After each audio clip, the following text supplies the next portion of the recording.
Windows 101 Code Compliancy, Coastal Considerations. As you already know, your state and even your local town or municipality has and enforces building code regulations to ensure new homes and remodeling projects are safely and professionally completed. But sometimes it's a challenge just to keep up with the way some of these requirements affect the product that is presented or sold, particularly when it comes to windows. The good news is that building codes make homes safer for those who live in them.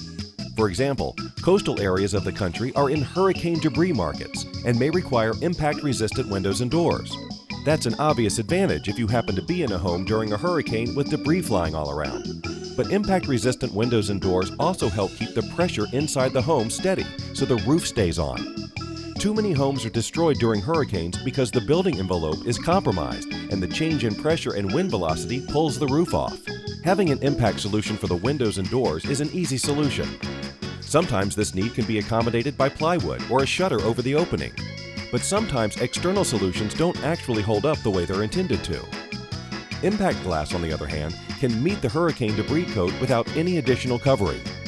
Impact-resistant glass is made with an invisible plastic interlayer sandwiched between two panes of glass on the interior side of the glass panel. The outside pane may break, but the laminated interior pane will hold and limit objects from penetrating the window. A small hole may result, and under extreme and repetitive impacts the glass may break further, but the interlayer material will keep the window unit intact under even extreme hurricane category conditions. Most code requirements around the country aren't for such extreme circumstances, and areas that have hurricane debris or high wind zone markets often only require them for certain distances from the actual coastline. As you go inland, the code changes, and so does the required product performance. The thing to remember is a code may be in place, so you'll need to verify with a local building inspector if you have any questions about what a specific home needs to stay up to code and keep its occupants safe. For example, along the coast, a home may be required to have a certain design pressure or DP rating without necessarily having to have impact resistance.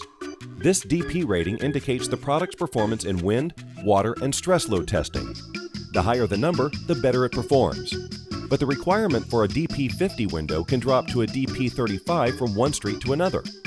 This difference can mean a lot in terms of what a product costs, so it's best to know exactly what is required.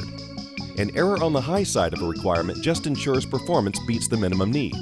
An error on the low side could mean starting over, and that's never a cheap fix. Some building codes for windows and doors are in place for different reasons than protecting. Florida has what's simply referred to as the turtle code.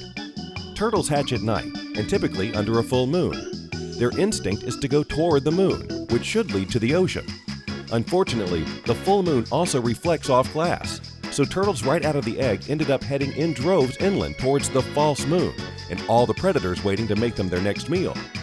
Because of this, Florida has a code that requires a gray, non-reflective coating on windows, so turtles aren't confused about what direction to travel when they are born. Obviously, the turtle code for glass only affects a small number of the country's markets, but it's a good example of how a local concern can be addressed by a specific building code. Knowing your building inspectors and seeking their counsel concerning any question is always good advice. We've only touched on a few of the more common code requirements to illustrate how important they can be to your project's successful completion. Remember that codes change and inspectors move on, so do whatever you can to participate in continuing education and trusting relationships with professional partners who can help you navigate building requirements in your market.